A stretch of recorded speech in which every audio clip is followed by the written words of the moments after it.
मुश्किल इस दुनिया में कुछ भी नहीं, फिर भी लोग अपने इरादे तोड़ देते हैं। अगर सच्चे दिल से चाहत हो कुछ पाने की, तो सितारे भी अपनी जगह छोड़ देते हैं, तो सितारे भी अपनी जगह छोड़ देते हैं। तो हेलो गाइज, कैसे हैं आप सब? उम्मीद करते हैं कि आप सब लोग स्वस्थ होंगे और अपनी पढ़ाई में व्यस्त होंगे। तो गाइज बिल्कुल फटाफट के अंदाज में एक बार वीडियो को शेयर करिए तेजी से और लाइक करके आइए। और बिल्कुल आज यह बिल्कुल हमारा थियरी प्लस प्रैक्टिस सेट दोनों होने वाला है। पोरी फेरा आप जान रहे हैं कि फाइलम पोरी फेरा हम आपको बता दें जो एनसीईआरटी पैटर्न चल रहा है, हम एनसीईआरटी पैटर्न से कहीं ज़्यादा लेकर के आज उपस्थित हैं गाइज। तो एनसीईआरटी पैटर्न से ज़्यादा आपको हम थ्योरी में भी बताने वाले हैं। एक भी अगर हमारा ये लेक्चर आपने देख लिया तो एक भी क्वेश्चन आपका पोरी फेरा से बाहर नहीं होगा। और इसी के साथ साथ हम आपको 20 लेटेस्ट प्रश्न भी बताने वाले हैं, वो भी एमसीक्यूज। ठीक है, तो चलिए गाइज, और इसमें इसी के अंतर्गत हमने ये भी शामिल कर रखा है जो पिछली परीक्षाओं में क्वेश्चन पूछे गए हैं, उन क्वेश्चन को भी हमने शामिल कर रखा है। तो चलिए बिल्कुल शुरू करते हैं आज की क्लास। तो चलिए देखते हैं पोरी फेरा। देखिए आप देख रहे हैं कि पोरी फेरा ये दूसरा फाइलम है पोरी फेरा। इसका मतलब क्या होता है सबसे पहले समझेंगे, उसके समझने से पहले देखिए पोरी फेरा में लगभग 10,000 स्पीसीज हैं गाइज। कितनी हैं? 10,000 स्पीसीज हैं पोरी फेरा के अंतर्गत। ठीक है, ये तो बात हुई। अब पोरी फेरा दो शब्द से मिलकर बना है। कौन से शब्द हैं? एक तो पोर्स हैं और दूसरा है फेरी। ठीक है, पोरस फेरी। पोरस का मतलब पोर, पोरस का मतलब क्या है? पोर, और फेरी का मतलब है टू बियर। ठीक है, पोर बियरर कह सकते हैं, पोर बियरर एनिमल्स आप कह सकते हैं कि अर्थात छिद्रधारी जंतु। छिद्रधारी जंतु अर्थात पोरी फेरा के अंतर्गत, इस फाइलम के अंतर्गत ऐसे जंतु आते हैं जिनके शरीर में छिद्र ही छिद्र होता है, कह सकते हैं आप छेद ही छेद होता है पूरा उनके शरीर में। ठीक है, अब इसके अध्ययन को क्या कहते हैं गाइस? पोरी फेरा के अध्ययन को क्या कहते हैं? इसकी स्टडी कहलाती है पैराजूलॉजी। क्या कहलाती है गाइस? पैराजूलॉजी कहलाता है इसका अध्ययन। किसका अध्ययन? पोरी फेरा के अध्ययन को क्या कहते हैं गाइस? पैराजूलॉजी। और अगली खास बात यह है कि जो पोरी फेरा जो नाम है ये किसने दिया? तो रॉबर्ट ग्रांट ने दिया गाइज 1825 में। कब दिया? 1825 में रॉबर्ट ग्रांट ने पोरी फेरा नाम दिया। ठीक है, ये तो 3 पॉइंट्स हो गए भाई। इसका मतलब हो गया इसके अध्ययन को क्या कहते हैं और ये नाम किसने दिया और इसमें कितनी स्पीसीज हैं। 4 पॉइंट्स हो गए गाइज। तो हम आज पॉइंट टू द पॉइंट लेकर के उपस्थित हैं आज अपने इस लेक्चर में। ठीक है, बहुत ही महत्वपूर्ण लेक्चर आप सबके लिए है। और अगली खास बात देखिए जरा यहाँ गाइज कि यहां पर प्रोटीरोस्पंजिया, ये अगली खास बात, Proterospongia link between protozoa and Porifera, अर्थात प्रोटोजोआ और पोरीफेरा के बीच की कड़ी किसको कहा जाता है? तो कहा जाता है प्रोटीरोस्पंजिया को कहा जाता है। किसको कहा जाता है? प्रोटीरोस्पंजिया को कहा जाता है गाइस। ठीक है, और अब यहां देखिए अगली खास बात, स्मॉलेस्ट पोरीफेरा कौन है? स्मॉलेस्ट पोरीफेरन एनिमल है ल्यूकोसोलेनिया। लगभग ये 2.5 सेंटीमीटर तक होती है ल्यूकोसोलेनिया। कौन सी गाइस? ल्यूकोसोलेनिया सबसे स्मॉलेस्ट पोरीफेरन है और यहां आप देख रहे हैं लगभग कितना? 2.5 सेंटीमीटर। अगली खास बात ये देखिए लार्जेस्ट पोरीफेरन के अंतर्गत कौन आता है? लार्जेस्ट पोरीफेरा कौन है? तो लार्जेस्ट जो पोरीफेरा है वह क्या कौन सा है? स्फेसियोस्पंजिया है। कौन सा है गाइज? स्फेसियोस्पंजिया है। ठीक है, स्फेसियोस्पंजिया। अब प्रोनाउंसिएशन थोड़ा अपने हिसाब से भी आप लोग देख लीजिए, ये स्पेलिंग आप देख लीजिए। ठीक है, अब देखिए मैं आपको बता दूं जो पोरी फेरा फाइलम है इनके जितने मेंबर हैं, इस फाइलम के अंतर्गत जितने मेंबर हैं, मेंबर ऑफ दिस फाइलम, इस फाइलम के अंतर्गत जितने मेंबर हैं उन सभी को एक नाम दिया जाता है स्पंज। क्या नाम दिया जाता है गाइज?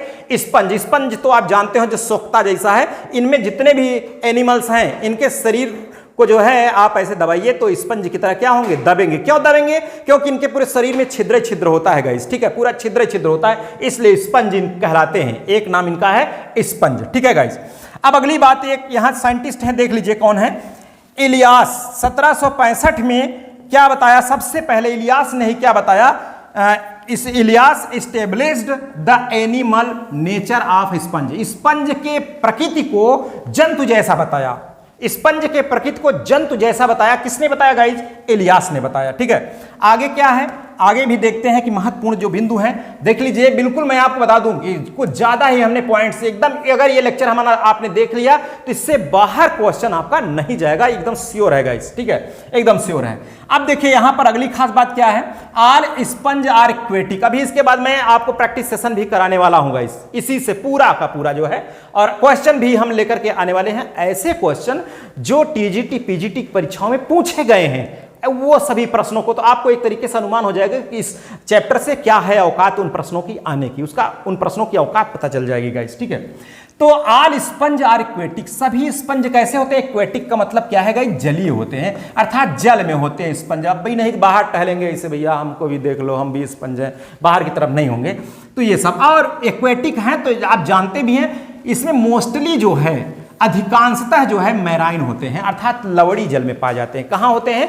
लवड़ी जल में होते हैं, मैराइन वाटर में होते हैं। अब कुछ जो है फ्रेश वाटर में होते हैं, जैसे स्पॉन्जिला, ये इसको आप जरूर ध्यान रखिएगा। फ्रेश वाटर स्पंज कौन है? स्पॉन्जिला, ये स्वच्छ जल में पाया जाता है स्पॉन्जिला।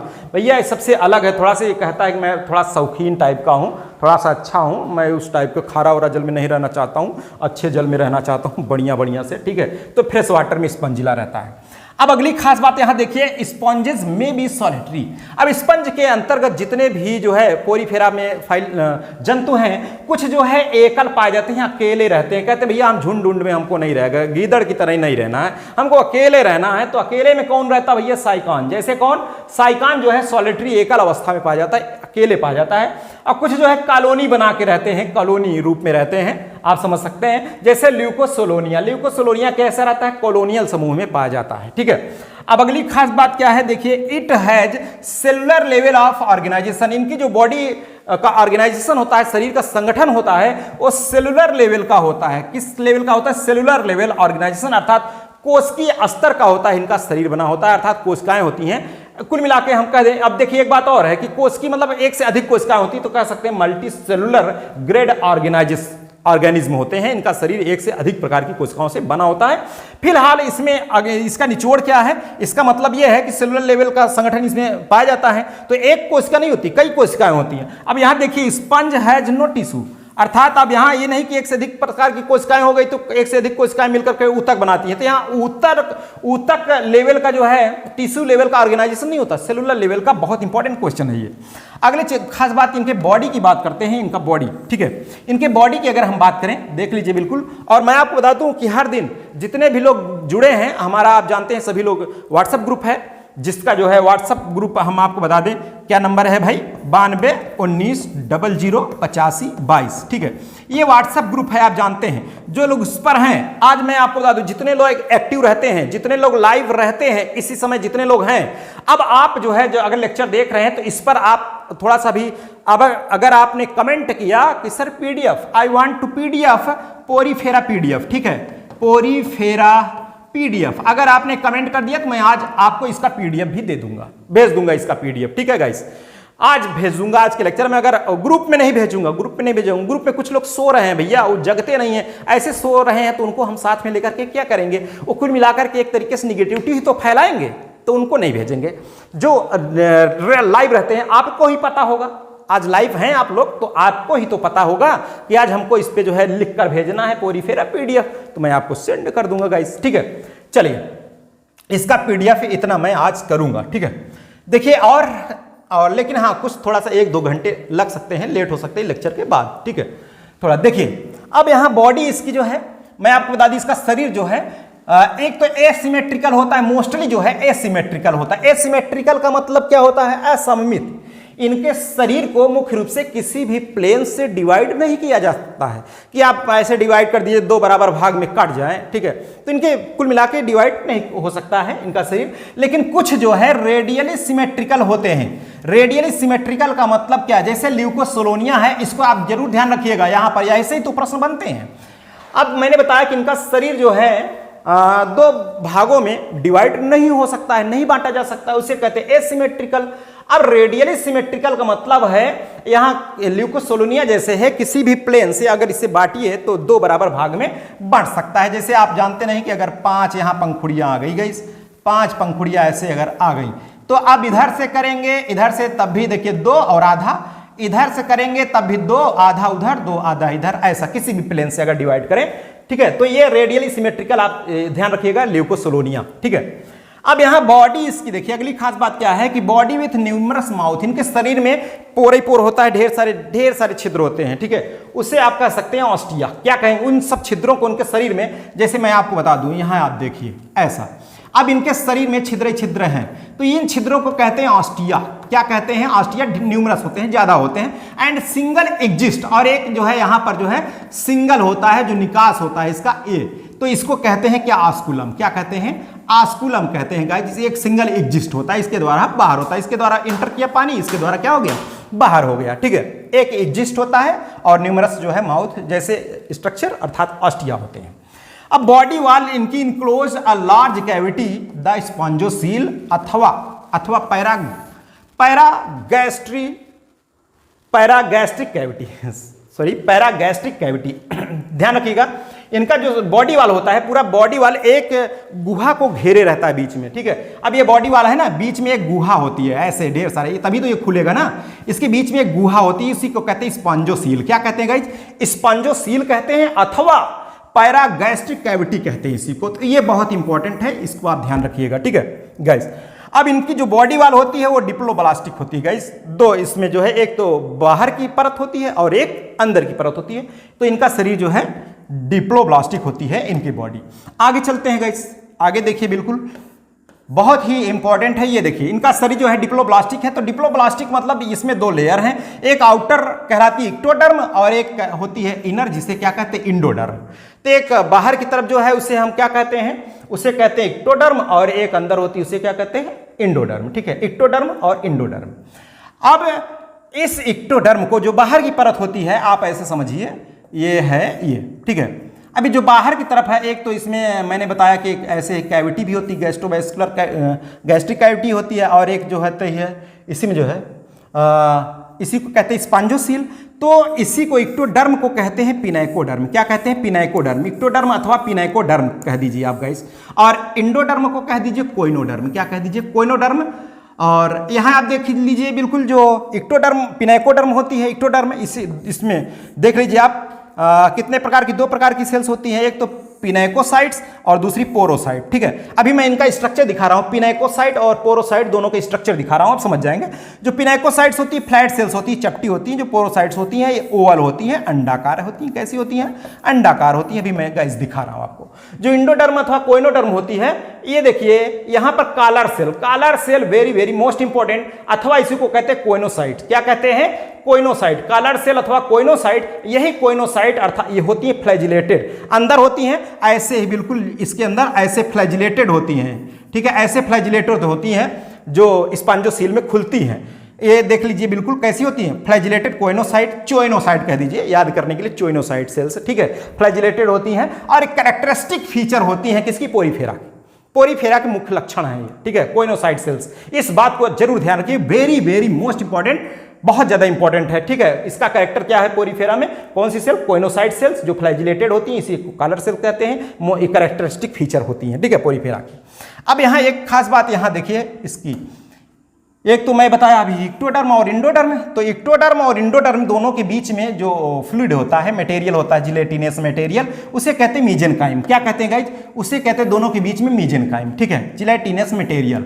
और ये बट्टी होती है, किसमें कितने प्रकार के सेल्स होती हैं देख लीजिए। एक अमीबोसाइट, बहुत बहुत बहुत ज्यादा इंपॉर्टेंट, यहीं से क्वेश्चन बनता है गाइज, यहीं से। अमीबोसाइट, स्क्लेरोब्लास्ट, स्पॉन्जियोब्लास्ट, आर्कियोसाइट्स और थीसोसाइट्स। ये देख लीजिए, यहां से इनको आप जरूर ध्यान रखिएगा, अंडरलाइन करिएगा, बहुत ज्यादा इंपॉर्टेंट है गाइज, ये बहुत ज्यादा इंपॉर्टेंट। ठीक है, बहुत ही इंपॉर्टेंट है ये, very very most important guys. ठीक है, वेरी वेरी मोस्ट इंपॉर्टेंट। तो चलिए चलते हैं आगे इसमें। अब ये जो देख लीजिए इसको, अमीबोसाइट्स हो गई, स्क्लेरोब्लास्ट जो है, और स्क्लेरोब्लास्ट फॉर स्केलेटन। ठीक है, किसके बनाने के लिए उत्तरदायी होती है? स्केलेटन। और स्पंजियोब्लास्ट, ठीक है, ये भी स्केलेटन और स्पिक्यूल्स बनाती है, क्वेश्चन आया है, स्पिक्यूल्स का फॉर्मेशन करती है स्पंजियोब्लास्ट। आर्कियोसाइट्स किसके लिए होती हैं? फॉर ओवा एंड स्पर्मेटोजोआ। इसके डेवलपमेंट, जो ओवा और स्पर्मेटोजोआ बनते हैं, ये किस कोशिकाओं के द्वारा? Archaeocyte. Very very most important guys, very very most important, ऐसे क्वेश्चन बनते हैं, पॉइंट टू द पॉइंट। और थीसोसाइट जो कोशिकाएं होती हैं, ये क्या? स्टोरेज ऑफ फूड, भोजन का क्या करती हैं? संग्रह करती हैं गाइज। ठीक है, चलते हैं आगे, आगे चलते हैं, इसमें देखते हैं ये आगे क्या है। ये देख लीजिए आगे, बिल्कुल कैनाल सिस्टम इसका मुख्य इंपॉर्टेंट कैरेक्टर है। कैनाल सिस्टम, कैनाल सिस्टम अथवा water transport system, water transport system, canal system अथवा वाटर ट्रांसपोर्ट सिस्टम। जो हेल्प करती है किस में, help in nutrition, respiration and excretion, ठीक है, ये इसमें मदद करती है। वाटर ट्रांसपोर्ट सिस्टम, न्यूट्रिशन पोषण में और रिस्पिरेशन शोषण में और उत्सर्जन में, इसके लिए उत्तरदायी इसमें जो है हेल्प करती है कैनाल सिस्टम इसकी, ठीक है, canal system. Digestive system, sorry, इसमें डाइजेस्टिव कैविटी और माउथ एब्सेंट होता है। डाइजेस्टिव कैविटी पाचन गुहा और मुख क्या होता है, एब्सेंट। अब आप कहेंगे सर न्यूमरस आपने बता तो दिया, तो माउथ जो है, जो आस्टिया, नहीं मैंने माउथ नहीं, वो आस्टिया है, ढेर सारे जो छिद्र है ना, मतलब उसके आप माउथ कह सकते हैं जिससे इंटर करता है जल, ठीक है, वो नाम कर सकते हैं, लेकिन ट्रू माउथ नहीं है, इसमें एब्सेंट है। Digestive cavity and mouth is absent, ठीक है। अब थोड़ा संरचना ये देखिए, आप संरचना को देखिए, आपकी समझ में आ जाएगा गाइस, ठीक है। यहां संरचना देखिए और आपकी समझ में आ जाएगा, ठीक है। तो ये कैसे समझेंगे, इसको हम बताते हैं, ठीक है। देखो गाइस, अब ये संरचना जो है, अरे ये कहाँ से आ गई, बाबू तुम जाओ जाओ जाओ जाओ, ये आ गई यहाँ से भाई। चलिए कोई बात नहीं, बच्चे हैं, बड़ा इनकी लालसा है कि हम भी आएँ, हम भी थोड़ा सा इस पर आ जाते तो बड़ा मज़ा आता है। इन लोग जो है देखते हैं ना तो अपना चेहरा, बड़ा मज़ा आता है इनको, ठीक है। चलिए कोई बात नहीं, अब यहाँ देखते हैं हम लोग आगे, इसका पूरा सिस्टम ये देखिए, ये है क्या है, साइकॉन। अब इसमें एक है ऑस्कुलर, ऑस्कुलम है, ये बाहर एक जो है, यहीं की जल बाहर और इधर ये ऑस्टिया है, और इसके द्वारा इंटर किया जल और इसके द्वारा ऑस्कुलम के द्वारा क्या हुआ, बाहर। और ये ऑस्कुलम जो है ऑस्कुलर फ्रिंग्स के द्वारा घिरा होता है। ऑस्कुलर फ्रिंग्स, अब मोनोएक्सॉन स्पिक्यूल्स, ठीक है, मोनोएक्सॉन स्पिक्यूल्स। अब ये ऑस्टिया हो गए, और ये जल देखिए, जल इसी के द्वारा प्रवेश कर रहा है गाइस, इसी छिद्र के द्वारा, ठीक है। अब इसमें जो है बॉडी स्पिक्यूल्स पाए जाते हैं, ये देखिए कंटिकाएं, ठीक है, बॉडी स्पिक्यूल्स पाई जाती हैं, और ये बिल्कुल सबस्ट्रेटम से जुड़ जाता है। तो ये कॉमन बेस है, यहाँ से कॉमन बेस। अब इनके सेल्स की बात करें, अगर इसे हम खड़ा इसमें डिसेक्ट करें तो कुछ इस तरह से संरचना इसमें दिखती है पूरा का पूरा। तो ये ऑस्कुलम है, एक कैविटी जो बाहर है, ये ऑस्कुलर फ्रिंग्स हैं जहाँ घेर रखा है। अब इसमें एक कैविटी होती है, वही छिद्र है ऑस्टिया, ये देख रहे हैं, ये ऑस्टिया वाले छिद्र हैं, ठीक है, ऑस्टिया। अब ये इसमें देखिए दो परत है, एक तो इक्टोडर्म हो गई गाइस, ये इक्टोडर्म हो गई, और एक जो ये वाली संरचना है ये कहलाती है इंडोडर्म, ठीक है। ये इंडोडर्म और ये इक्टोडर्म, इसके बीच में मेसेनकाइम है। ये क्या है, मेसेनकाइम। इसी में जो सेल्स हैं वो सभी सेल्स इसी में हैं, ठीक है। कौन सी, देखिए जरा, इससे अमीबोसाइट मैंने कहा, पिनेकोसाइट्स हो गई और पोरोसाइट। ये देखिए, अगर इसका एक स्ट्रक्चर है, ये हम निकाल लें यहाँ से, यहाँ दिखा दें इसको उलट करके, ठीक है। ये देख लीजिए, कोइनोसाइट हैं, ये बिल्कुल कैरेक्टरिस्टिक फीचर है, ये फ्लैजिलेटेड होती हैं, और इसी में जो है गोचू मोचू है, ऐसी थोड़ा सा इधर उधर अमीबोसाइट सेल्स हैं, ठीक है। उसके बाद ये इधर से यहाँ थोड़ा सा पोर जैसा होता है, पोरोसाइट्स हो गई, ठीक है। और यहाँ पर कुछ ऐसे संरचनाएं हैं जो कौन होती हैं, पिनेकोसाइट्स होती हैं, जो मैलेट शेप्ड होती हैं। कैसी होती है, मैलेट शेप्ड। ये बहुत ज़्यादा इंपॉर्टेंट है गाइस, ठीक है। तो उम्मीद करते हैं कि ये स्ट्रक्चर आपकी समझ में आ गया होगा गाइस, आपकी समझ में यह स्ट्रक्चर आ गया होगा। चलते हैं आगे, चलते हैं गाइस। अब थोड़ा कैनाल सिस्टम की बात करते हैं, यहाँ पर कैनाल सिस्टम की बात करते हैं, ठीक है। कैनाल सिस्टम को देखते हैं। और मैंने बताया कि अगर आज ये है आपने लेक्चर देख लिया गाइस, तो आपका एक भी क्वेश्चन बाहर नहीं जाएगा, हमारे इस लेक्चर से ही आपके क्वेश्चन आने हैं। मैं ये इसके लिए दावा कर सकता हूं गाइस, दावा कर सकता हूं। और बहुत ट्रिक में है, बहुत शार्ट में मैंने ये लेक्चर बनाया हुआ है, बहुत शार्ट में बनाया हुआ है। और इसके लिए मैं कह रहा हूं, बहुत ज़्यादा मैं टीम टाम नहीं करता हूं, बहुत ज़्यादा विस्तार नहीं लेके चलते, ठीक है। एकदम पॉइंट टू द पॉइंट जो आपको काम है वही हम आपको बताने का प्रयास करते हैं। तो canal system in sponge, sponge में कैनाल सिस्टम देख लीजिए जरा। यहीं से यहां से भी क्वेश्चन आता है, जो क्वेश्चन अभी आया भी था 2021 में, ठीक है। तो क्या आया था क्वेश्चन गाइस, हम आपको बता दें, उस क्वेश्चन की भी हम लोग बात करेंगे, तो उसको भी देखेंगे, ठीक है। तो देखिए जरा, अब ये जो अगर हम बात करें इसकी, तो कैनाल सिस्टम इन स्पंज, देखिए कैनाल सिस्टम कितने प्रकार का होता है, 3। एक तो ascon type, sycon type, leucon type. Ascon type, sycon type, leucon type, ध्यान रखिएगा। अब स्कान टाइप का कैनाल सिस्टम किसमें होता है, ल्यूकोसोलोनिया में। किसमें, ल्यूकोसोलोनिया में। साइकान टाइप किसमें होता है, साइफा अथवा इसी को क्या कहते हैं, साइकान, ये मैराइन वाटर में होता है। ल्यूकान टाइप का किसमें, स्पॉन्जिला, ये फ्रेश वाटर है, फ्रेश वाटर स्पंज कहलाता है, स्पॉन्जिला। इसको ट्रिक के माध्यम से कैसे याद करेंगे गाइस, इसको एक बेहतरीन दमदार ट्रिक के माध्यम से कैसे याद करेंगे, इसको जरा देखिए कैसे ट्रिक से याद होगा। देखिए मैंने ट्रिक बनाया, एलिसासा ल्यूस्पा, एलिसासा ल्यूस्पा, एलिसासा ल्यूस्पा। इसका मतलब क्या है, ए का मतलब है स्कान टाइप, ए का मतलब स्कान टाइप, ल्यू का मतलब ल्यूकोसोलोनिया। स्कान टाइप का कैनाल सिस्टम किस में पाया जाता है? ल्यूकोसोलोनिया में। स्कान टाइप ल्यूकोसोलोनिया में।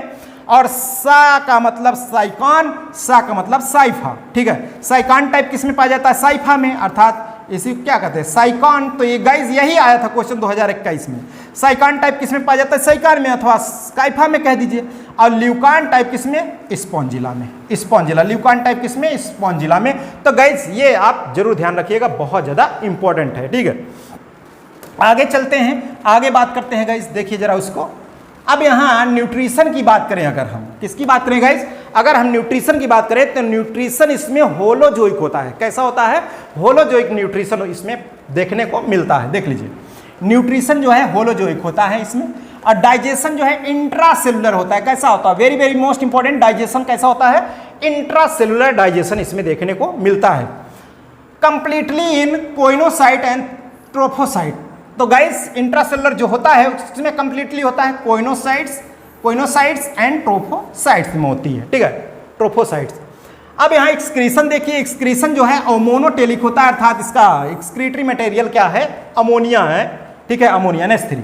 रिस्पायरेशन किसके द्वारा? Bye simple diffusion body surface. किसके द्वारा होता है? Bye simple diffusion body surface, ठीक है, रिस्पायरेशन हो गया। अब रिप्रोडक्शन की बात करते हैं गाइस, थोड़ा सा रिप्रोडक्शन को देखते हैं। देखिए रिप्रोडक्शन यहां पर, अगर हम रिप्रोडक्शन की बात करें गाइस यहां पर, तो ध्यान दीजिए, बहुत ज्यादा इंपॉर्टेंट है। रिप्रोडक्शन इसमें दो, एक तो एसेक्सुअल भी होता है और दूसरा क्या? सेक्सुअल। रिप्रोडक्शन एसेक्सुअल भी और सेक्सुअल दोनों प्रकार का होता है रिप्रोडक्शन। तो एसेक्सुअल किसके द्वारा? बाय बडिंग अथवा बाय फ्रैगमेंटेशन, ये ज्यादा इंपॉर्टेंट है। बाय बडिंग और बाय फ्रैगमेंटेशन के द्वारा होता है। स्पेशली इसमें जो है सेल मॉस होता है, स्पेशली मुख्य रूप से सेल मॉस होता है इसमें, और इस सेल मॉस को कहते हैं जेम्यूल्स। गाइस बहुत इंपॉर्टेंट है एसेक्सुअल रिप्रोडक्शन, जेम्यूल्स, ठीक है। और जेम्यूल्स का जो फॉर्मेशन है, ये जेम्यूल्स का मतलब है, देखिए जरा, कंटेनिंग आर्कियोसाइट्स, ठीक है, किसके द्वारा? आर्कियोसाइट्स के द्वारा जेम्यूल का फॉर्मेशन होता है इन अनफेवरेबल कंडीशन, ठीक है, अनफेवरेबल कंडीशन में, यानी प्रतिकूल परिस्थितियों में, ठीक है। तो इसे आप ध्यान रखिए। बाकी सेक्सुअल रिप्रोडक्शन इसमें देखिए, अगर बात करें तो हर्माफ्रोडाइट होता है, साइकॉन हर्माफ्रोडाइट, अर्थात इसी उभयलिंगी होता है, अर्थात इसी में एक तो मेल गैमीट भी और फीमेल गैमीट दोनों बनते हैं। मेल गैमीट और फीमेल गैमीट इसी में बनते हैं, तो आप कह दीजिए कि एक ही में अगर बन रहे हैं तो हर्माफ्रोडाइट है। फर्टिलाइजेशन इसमें इंटरनल है, वेरी वेरी मोस्ट इंपॉर्टेंट, ये पीजीटी का क्वेश्चन है। अथवा कह दीजिए क्रॉस फर्टिलाइजेशन होता है इसमें। और एक कंडीशन होती है प्रोटोगाइनस कंडीशन, ठीक है। प्रोटोगाइनस कंडीशन का मतलब क्या है कि इसमें फीमेल रिप्रोडक्टिव ऑर्गन पहले बन जाएगा और मेल रिप्रोडक्टिव ऑर्गन बाद में बनेगा। गाइनस का मतलब गाइनोसियम, ऐसा समझो आप थोड़ा सा। गाइनोसियम क्या? मादा जनन तंत्र है ना पौधों में, तो वहां थोड़ा सा यहाँ उठा लीजिए। प्रो मतलब पहले मादा जो जनन तंत्र है उसको बनेगा, फिर उसके बाद मेच्योर होता है जो मेल रिप्रोडक्टिव ऑर्गन होता है। तो इस कंडीशन को क्या कहते हैं? प्रोटोगाइनस कंडीशन कहते हैं, बहुत ज्यादा इंपॉर्टेंट है। और डेवलपमेंट देखिए, इसमें डेवलपमेंट डायरेक्ट नहीं होता है, through the larval stage, larval stage के द्वारा होता है इसमें विकास, ठीक है। डायरेक्ट एंड लार्वल स्टेज, देखिए लार्वल स्टेज और डायरेक्ट, यहां पर मोस्टली जो है लार्वल स्टेज और कुछ में है डायरेक्ट हो जाता है। तो कहां कैसे होता है इसकी भी मैं बात कर रहा हूं भी, लार्वा तो इसमें बहुत ज्यादा इंपॉर्टेंट है, तो उसकी भी हम बात करते हैं। देखिए कैसे होता है इसमें फॉर्मेशन ऑफ स्पर्मेटोजोआ और ओवा, जब बनते हैं स्पर्मेटोजोआ और ओवा बनते हैं फ्रॉम किसके द्वारा? आर्कियोसाइट्स के द्वारा। ये बहुत ज्यादा इंपॉर्टेंट है कि आर्कियोसाइट्स के द्वारा ही फॉर्मेशन होता है, स्पर्मेटोजोआ और ओवा का फॉर्मेशन होता है, बहुत ज्यादा इंपॉर्टेंट है, ठीक है गाइस।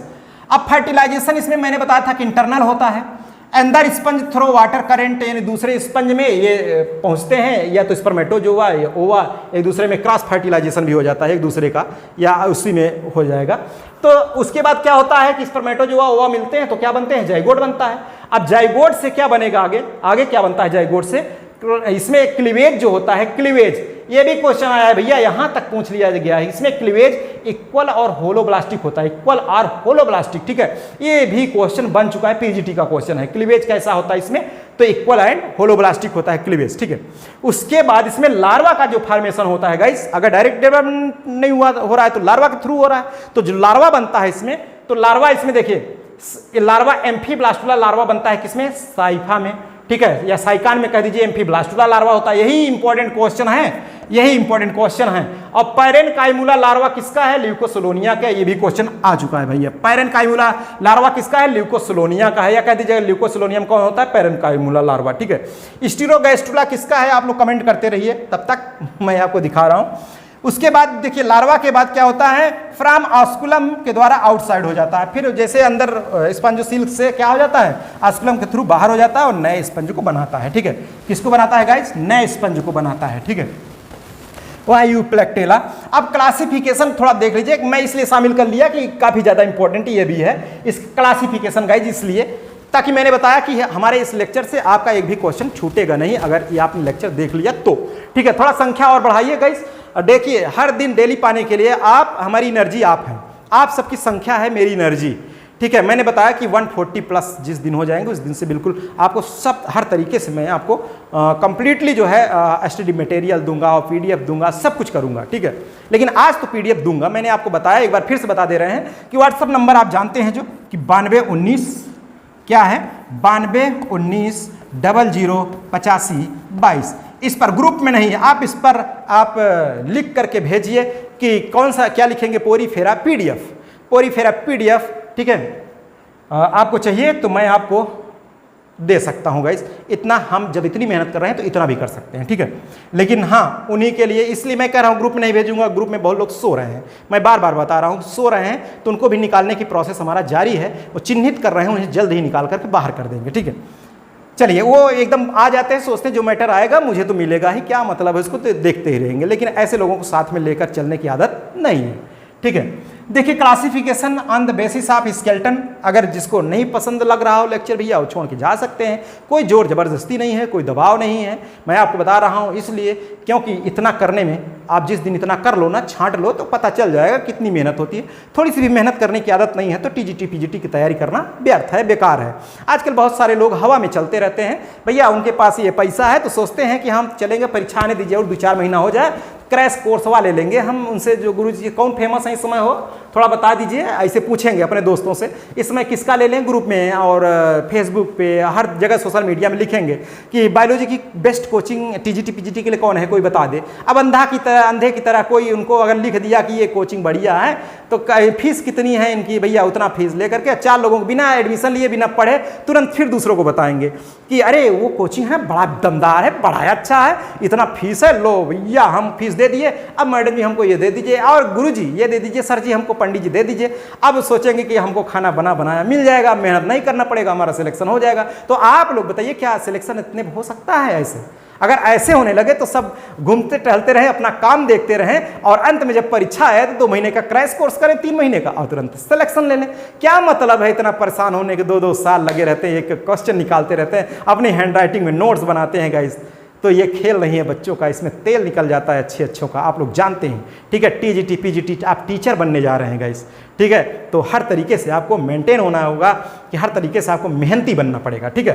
तो चलिए, तो देखिए जरा, मैंने हौसलों के लिए कहा भी है कि हौसलों की तरकस में कोशिश का वो तीर जिंदा रखो, हौसलों की तरकस में कोशिश का वो तीर जिंदा रखो। हार जाओ जिंदगी में चाहे सब कुछ, मगर फिर से जीतने की उम्मीद जिंदा रखो, फिर से जीतने की उम्मीद जिंदा रखो। तो गाइज बिल्कुल आपको अंत तक नहीं हारना है, ठीक है। देखिए classification on the basis of skeleton, skeleton के आधार पर इसका क्लासिफिकेशन जो किया गया है, मैं उसकी भी बात करने चल रहा हूं।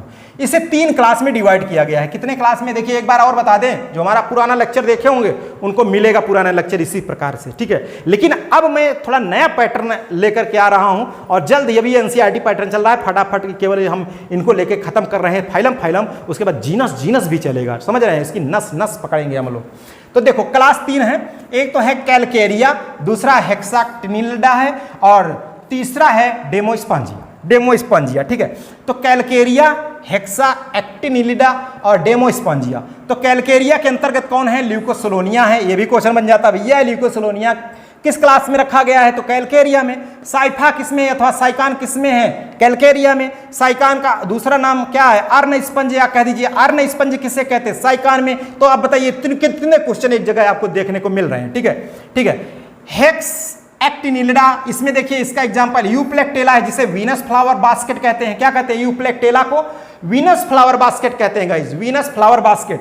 और हाइलोनीमा को कहते हैं ग्लास रोप स्पंज, हाइलोनीमा को कहते हैं ग्लास रोप स्पंज कहते हैं। और डेमो स्पंजिया देख लीजिए, इसको, इसका उदाहरण क्या है, इसके अंतर्गत किसको किसको शामिल किया गया है, यू स्पंजिया, जिसे बाथ स्पंज कहते हैं। यू स्पंजिया को बाथ स्पंज कहते हैं।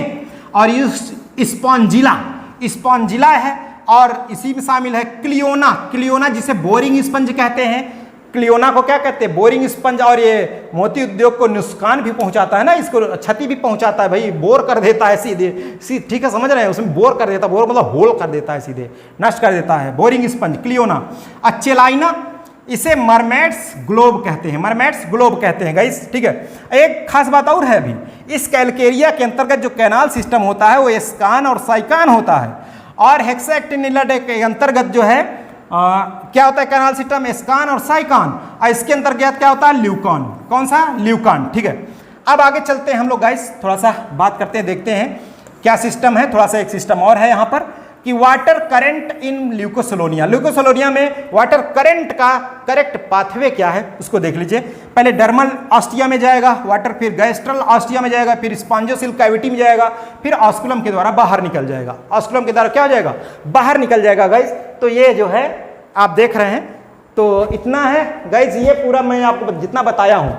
अब देख लीजिए, आप मिलान करिएगा। अभी हम प्रैक्टिस सेशन कराने वाले हैं, बिल्कुल 20 क्वेश्चन लेकर के आए हैं और ऐसे प्रश्नों को शामिल किया हुआ है जो मैंने बताया कि वो पिछली परीक्षाओं में आ भी चुके हैं गाइस, ठीक है, आ भी चुके हैं। तो अब उसकी बात करने चलते हैं, एक बार फिर से शेयर करिए, मजा आ जाए, धड़ाधड़ बिल्कुल जो है। और इसी तरीके से आपको डेली लेक्चर मिलने वाले हैं। चलते हैं, स्टार्ट करते हैं भाई प्रैक्टिस सेशन। तैयार हो जाइए बिल्कुल प्रैक्टिस सेशन को देखने के लिए। चलिए अब प्रैक्टिस सेशन को देखते हैं हम लोग। प्रैक्टिस सेट देख लीजिए, बिल्कुल वो तो थ्योरी लेक्चर था, अब हम लोग बात करेंगे प्रैक्टिस सेट की, ठीक है। तो प्रैक्टिस सेट, चलिए एक बार फिर से सभी लोग थंब अप कर दीजिए, लाइक कर दीजिए जितने लोग हैं, चलिए ठीक है। और फिर स्टार्ट करते हैं।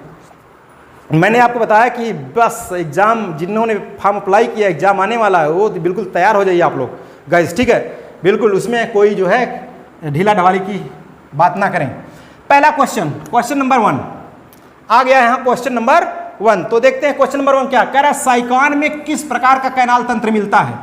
इन sycon which type of canal system is found. देख लीजिए किस प्रकार का कैनाल सिस्टम पाया जाता है। तो मैंने आपको बताया भी एली सासा ल्यूस्पा, क्या बताया, एली सासा ल्यूस्पा। अभी मैंने ट्रिक बताया था ना, ट्रिक बताया था आपको कैनाल सिस्टम का। ए का मतलब एस्कान, एस्कान टाइप किसमें, ल्यूकोसोलोनिया, ल्यूकोसोलेनिया। साइकान स्काइफा, स्काइफा, ठीक है, या साइकान में ही, Sycon type. Leucon type, leucon type किसमें होता है, स्पॉन्जिला, स्पॉन्जिला, ठीक है। इसमें अभी तो मैंने आपको बताया था, ये ट्रिक आपको बताया था। तो यहाँ किसके लिए पूछ रहा है, साइकान में किस प्रकार का साइकान। भैया साइकान में स्काइफा अथवा साइकान, इसमें साइकान ही प्रकार का ना होगा, तो इसका सही आंसर क्या होगा, ascon type, leucon type, rhagon type, sycon type. तो इसका सही जवाब क्या होगा, साइकान टाइप होगा। 20 का सही जवाब है साइकान टाइप, साइफा में। अब देख लीजिए टीजीटी बायोलॉजी 2021, अभी पिछली बार ही ये क्वेश्चन आ गया था, तो ये है इसकी औकात क्वेश्चन की। अब देख लीजिए, मैंने बताया कि अभी जितना भी आपने देखा हमारे लेक्चर में, उससे बाहर का क्वेश्चन नहीं होगा। अभी देख लीजिए जितना भी क्वेश्चन है उसके बाहर का अगर आएगा तब बताना है आप, ठीक है। चलिए देखते हैं क्वेश्चन नंबर 2। क्वेश्चन नंबर 2 क्या है, कह रहा है एस्कान नाल प्रणाली। अब देखो अभी वहां साइकान पूछ रहा था, अब यहाँ एस्कान पूछ लिया। तो एली, मैंने बताया एली, एली सासा ल्यूस्पा, एस्कान टाइप किसमें, ल्यूकोसोलोनिया में। तो देख लीजिए कह रहा है जरेंटिया में, साइफा में, इसमें तो साइकान टाइप, स्पॉन्जिला में ल्यूकान टाइप, और ल्यूकोसोलोनिया में किस प्रकार का भाई, इसमें है एस्कान टाइप। किस प्रकार का, एस्कान टाइप, ठीक है, एस्कान टाइप। एस्कान एक प्रकार का पूछ रहा है, एस्कान टाइप, एस्कान एस्केनॉइड कैनाल सिस्टम, ठीक है। तो इसका सही जवाब क्या हो गया, ल्यूकोसोलोनिया, ल्यूकोसोलोनिया इसका राइट आंसर हो गया गाइस, ठीक है। चलते हैं क्वेश्चन नंबर 3 की बात करते हैं। क्वेश्चन नंबर 3 क्या कर रहा है उसको भी देखते हैं। क्वेश्चन नंबर 3 कह रहा है संघ पोरी फेरा का उदाहरण है, बताइए। पोरी फेरा में, अब देखो देख लो भैया, ये पूछा है RPSC स्कूल लेक्चरर 2015। तो इसका सही जवाब क्या होगा गाइस, इसका राइट आंसर क्या होगा, संघ पोरी फेरा का उदाहरण है। कह रहा है ओबेलिया भैया सिलेंट्रेटा का है, फेसियोला है, इहू नहीं है। कह रहा है प्लेनेरिया इहू नहीं है, साइकान। अभी आप बता रहे थे ना साइकान, अभी इसमें ल्यूकोसोलोनिया, साइकान, स्पॉन्जिला ये सब है, तो साइकान इसका आंसर हो गया। संग पोरीफेरा का उदाहरण क्या है? साइकान है, डी ऑप्शन। ये तो कहेंगे बहुत सस्ता टाइप का ये तो क्वेश्चन भैया, तो ऐसे भी हैं, ये इसकी औकात है, आप देख लीजिए बिल्कुल। तो चलते हैं हम जो है क्वेश्चन नंबर 4 की तरफ बढ़ते हैं। क्वेश्चन नंबर 4 ये रहा, साइकान में निषेचन होता है। बहुत सारे कहते हैं ना, ओवर कॉन्फिडेंस में आ जाते हैं, कहेंगे अरे ये तो हमारे पास किताबिया है ना, हम इसको देखे हैं, इसको तो पढ़ लेंगे, कहाँ है ये तो पुराना ही पुराना चल रहा है। तो भैया उनका लाइफ भी पुराना हो जाता है। मैं आपको बता दूंगा, ऐसे लोग जो है बड़े ओवर कॉन्फिडेंस में होते हैं और पूरा दे दिया। और कितना कंपटीशन है गाइस, अगर आपके ओवर कॉन्फिडेंस में क्वेश्चन गड़बड़ होने शुरू हो गए भैया तुक्का मार में ना, तो ऐसे गड़बड़ाए जाओगे एकदम, मैं बता रहा हूँ। इसलिए बहुत सस्ता ना समझें किसी को भी। साइकान में निषेचन होता, पता है निषेचन कैसा होता है? अभी मैंने बताया था कि आपको इंटरनल होता है ना, इंटरनल। तो देखिए कह रहा बाहर जल में, देह की सतह पर, तो ऐसा कुछ होगा नहीं। कह रहा स्पंज के अंदर, स्पंज के अंदर कह रहा है, देख लो on the body surface, surface कहाँ होगा भाई? Internally in the spongocoel, spongocoel नहीं, वो जो किसमें होगा? मीजेनकाइम में। इंटरनली इन द मीजेनकाइम गाइस, इसका सही जवाब क्या होगा? Internally in the मीजेनकाइम। मीजेनकाइम में जो कई प्रकार की सेल्स होती है ना, वहां पर होता है निषेचन, ठीक है। एलटी ग्रेड परीक्षा 2018। अभी आपको एक सूचना और बता दें, एक सूचना आपको और बता दें कि एलटी की वैकेंसी ज़्यादा आने वाली है गाइस, और बिल्कुल तैयार रहिए एलटी के लिए, फटाफट एलटी के लिए आप लोग बिल्कुल एकदम कमर कस लीजिए, तैयार हो जाइए। बहुत ही मज़ेदार होने वाला है आप सबके लिए, अगर अभी से आप रेगुलरिटी बना लिए। देखिए अगला क्वेश्चन कह रहा है मोती उद्योग के लिए कौन सा स्पंज हानिकारक है? भैया मोती उद्योग के लिए कौन सा स्पंज हानिकारक है? अभी मैंने बात किया वहाँ। कह रहा साइकान नहीं, ग्लास रोप स्पंज नहीं, कह रहा स्पंजियन नहीं, कह रहा क्लियोना, जी बिल्कुल, पीजीटी बायोलॉजी 2010 क्लियोना है भैया। क्लियोना जो है स्पंज, मोती उद्योग के लिए स्पंज में क्या होता है? हानिकारक होता है। मैंने बताया ना, इसे बोरिंग स्पंज कहते हैं, बोर कर देता है भैया, छिद्र छिद्र कर देता है, ठीक है, पिटवा में इसे छिद्र कर देता है, उस नष्ट कर देता है। तो चलिए 5 का डी हो गया भैया। अब चलते हैं आगे 6 नंबर में। तो देख लीजिए 6 नंबर का गाइस क्वेश्चन है यहाँ पर, the hello blastula of Sycon. जो ब्लास्टुला होता है साइकान में, जो खोखला वाला, कह रहा है उसका नाम क्या है? अब आप कहेंगे भैया एम्फी ब्लास्टुला है। एम्फी ब्लास्टुला, तो एम्फी ब्लास्टुला के दौरान ही एक जो कंडीशन बनती है, जो अवस्था बनती है, क्या कहलाती है भैया? स्टोमोब्लास्टुला। तो भैया कमेंट बॉक्स में कमेंट करिए आप लोग, थोड़ा सा मेहनत भी करो आप लोग, बताओ जवाब दो, इसका क्या उत्तर होगा सही से, ठीक है। देखो 7 नंबर में अलावड़ी जल का स्पंज है। अलावड़ी अर्थात फ्रेश वाटर स्पंज क्या है? फ्रेश वाटर स्पंज किसको कहते हैं भैया? अभी मैंने आपको बताया फ्रेश वाटर स्पंज। तो इसका सही जवाब क्या होगा? कह रहे स्पंजिला है, ग्रांटिया है, यू स्पंजिया है, तो नहीं है भैया बात स्पंज। वीनस फ्लावर बास्केट भी नहीं है, तो ये तीनों नहीं है गाइस, ये नहीं है। इसका सही जवाब क्या है? Spongilla. Spongilla fresh water sponge है। TGT biology 2009। सब जो है मैंने बताया कि हमारे लेक्चर में आप पाएंगे, सब हमारे लेक्चर में आपको मिलेगा, ठीक है। चलते हैं हम क्वेश्चन नंबर 8 की बात करते हैं कि क्वेश्चन नंबर 8 क्या कह रहा है, उसको भी देखिए। क्वेश्चन नंबर 8, बेलाचली जंतु पाए जाते हैं। बेलाचली जंतु भैया कहाँ पाए जाते हैं? देख लीजिए भैया। अब ये जो है बेलाचली, बेला वाला नाम ना समझ लीजिए कि बेला कहाँ भैया।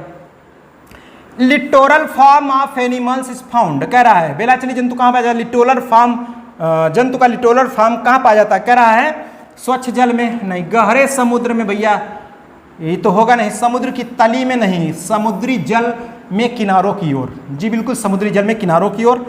इन सी वाटर नियर द शोर, ठीक है, इन सी वाटर नियर द शोर, समुद्री जल में किनारों की ओर जो जंतु पाए जाते हैं उसे क्या कहते हैं?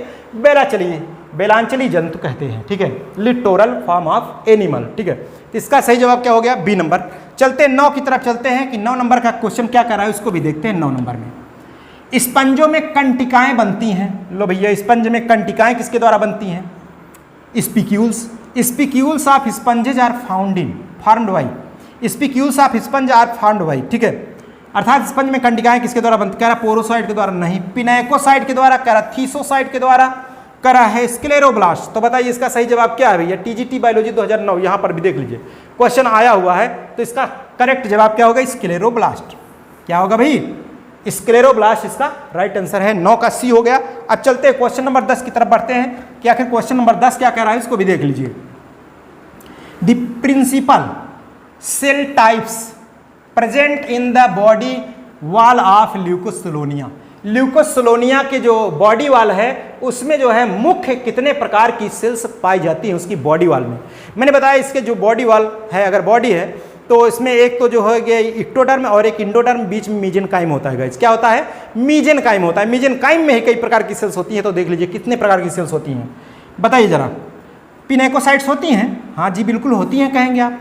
पोरोसाइट्स, हाँ होती हैं। कोइनोसाइट्स, हाँ वही फ्लैजिलेटेड वाली। अमीबोसाइट्स, हाँ ये अमीबोसाइट्स भी होती हैं, इधर उधर करती हैं, तो सभी होती हैं।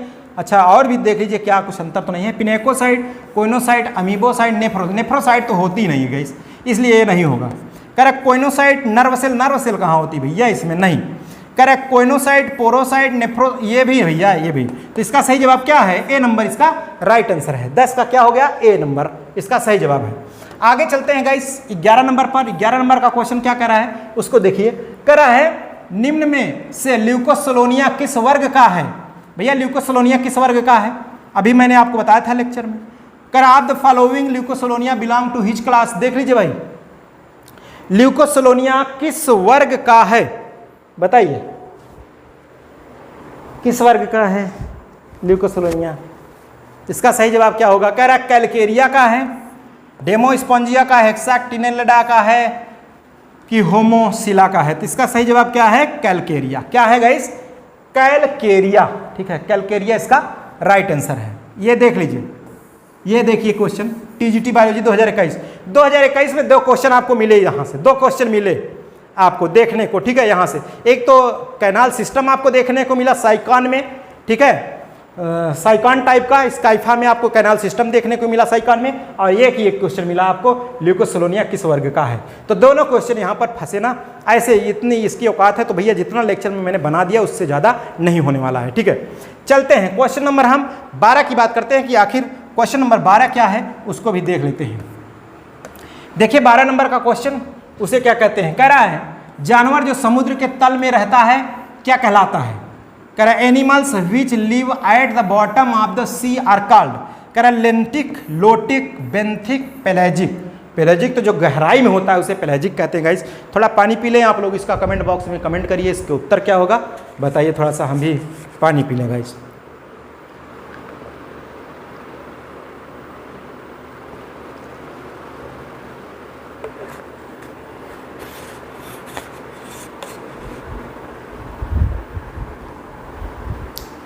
तो देखिए जरा क्या कहेंगे उसे। ऐसे जानवर, ऐसे एनिमल्स जो कहाँ रहते हैं? समुद्र के तल में रहते हैं, उसे कहते हैं क्या? लेंटिक, लोटिक, पेलाजिक, उसे कहते हैं बेंथिक। क्या कहते हैं गाइस? बेंथिक। तो इसका सही जवाब क्या हो गया? B number. 12 का बी नंबर इसका राइट आंसर। चलते हैं अगले 13 नंबर की तरफ चलते हैं। 13 नंबर क्वेश्चन क्या कह रहा है? कर जंतुओं के एबाइसल रूप पाए जाते हैं। कहाँ पाए जाते हैं एबाइसल रूप जंतुओं के?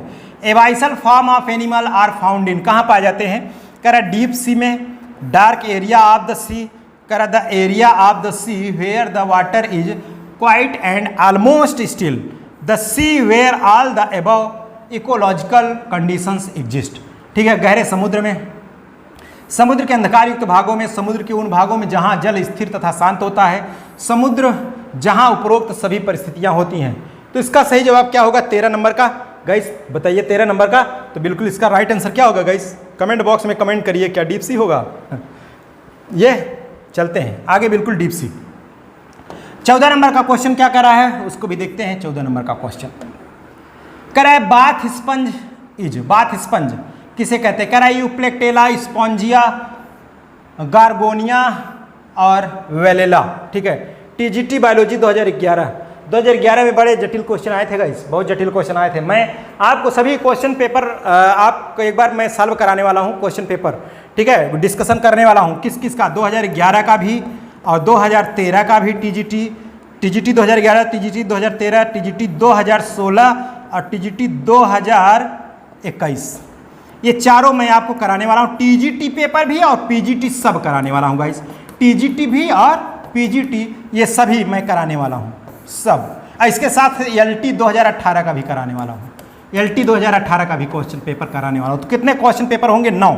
4 ये हो जाएंगे, 4 ये हो जाएंगे और एक ये, कितने हो जाएंगे? 9 अगर आपने कर लेंगे ना तो आपका भैया 125 क्वेश्चन का, तो आपका बिल्कुल जो कॉन्फिडेंट लेवल है ना तो एकदम आ जाएगा।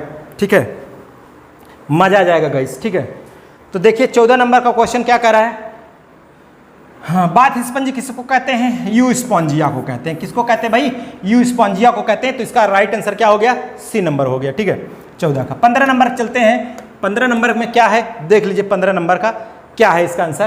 कह रहे निम्न में से कौन सी प्रकार की कोशिकाएं स्पंज में भोजन संचय करती हैं? भोजन संचय। Which of the following types of cell store reserve food in sponges? कह रहे पिनेकोसाइट, ट्रोफोसाइट, कह रहे कोनेसाइट, थीसोसाइट। जो इसका सही जवाब है क्या है? थीसोसाइट। देख लीजिए पीजीटी बायोलॉजी 2004-2013 2 बार आया है गाइस, 2 बार आया है। तो थीसोसाइट्स जो रहती हैं ये भोजन संचय का कार्य करती है। मैंने लेक्चर में भी आपको बताया हूँ। ठीक है, तो 15 का क्या हो गया? D number. 16 पर चलते हैं कि आखिर 16 नंबर का क्वेश्चन क्या कर रहा है, उसको भी देखते हैं। 16 नंबर का देखिए, स्पंज में कसाभ युक्त कोशिकाएं होती हैं। Flagellated cells in sponge are called, क्या कहलाती? कह रहा है पिनेकोसाइट, पोरोसाइट, थीसोसाइट, कोइनोसाइट। क्या कहलाती? मैं बताया कैरेक्टरिस्टिक फीचर किसे कहा जाता है? पोरीफेरा का जो कैरेक्टरिस्टिक फीचर है वो क्या है? चोइनोसाइट सेल्स। चोइनोसाइट सेल्स कैसी होती है? फ्लैजिलेटेड होती है, जो अंदर की तरफ ऐसे उससे फ्लैजिला निकले होते हैं। ठीक है, तो इसका सही जवाब क्या है? कोइनोसाइट्स। ये कोइनोसाइट्स।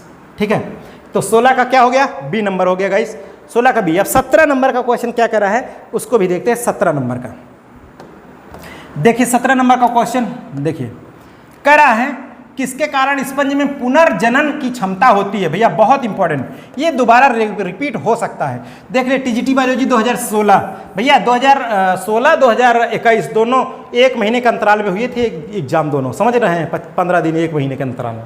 तो ये भी आ गया।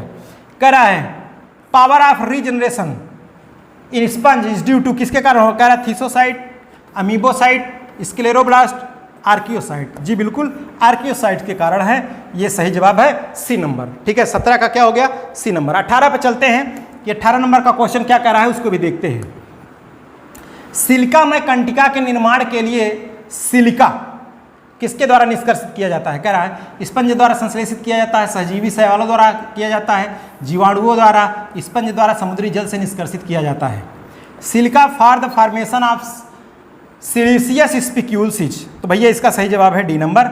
Extracted by the sponge from the sea water. PGT biology 2016 का ये क्वेश्चन है गाइस।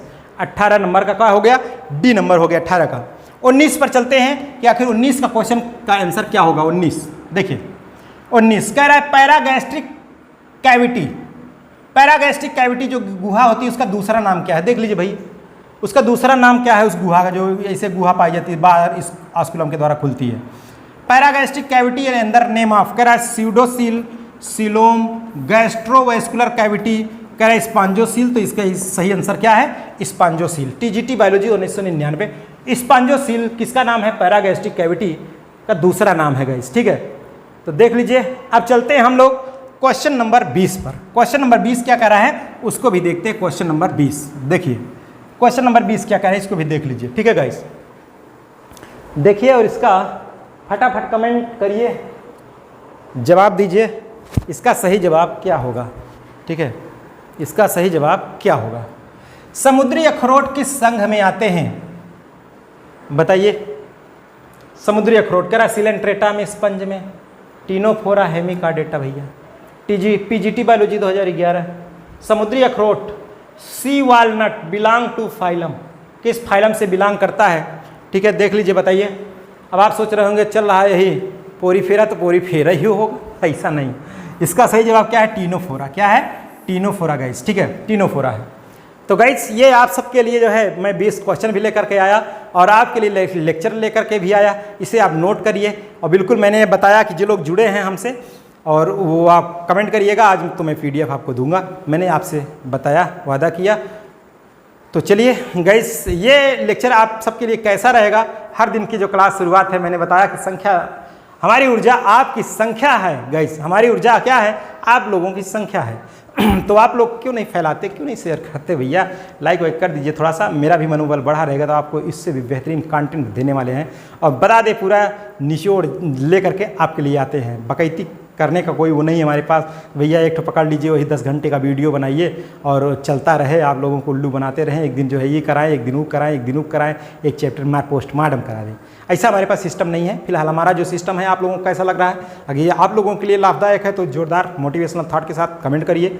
फिलहाल चलिए आज के हमारे इस लेक्चर में बस यहीं तक रखते हैं गाइस। फिर हम लोग मिलेंगे नए लेक्चर, नए ऊर्जा, नए दिन के साथ। ओके, थैंक यू, जय हिंद।